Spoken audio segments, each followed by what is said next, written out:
সাংখ্যযোগ থেকে কর্মযোগ, কর্মযোগ থেকে ভক্তিযোগ, আর ভক্তিযোগ থেকে জ্ঞান যোগ প্রাপ্তি হয়ে থাকে।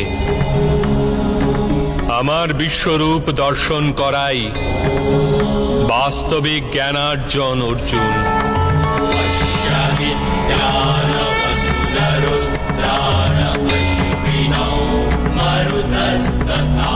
এই একমাত্র জ্ঞান যা বিশ্বের সমস্ত জ্ঞান ও বিজ্ঞানের মূলাধার। এই জ্ঞানই মুক্তি প্রদান করে।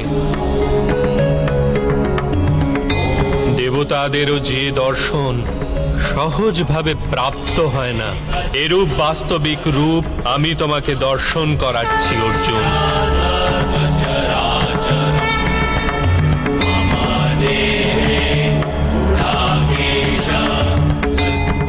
আমি এই পৃথিবীর কোণে কোণে বসবাস করি, আর এই পৃথিবী সূর্য, চন্দ্র, নক্ষত্র আর গ্রহরাজি আমারই অন্তঃস্থলে বাস করে।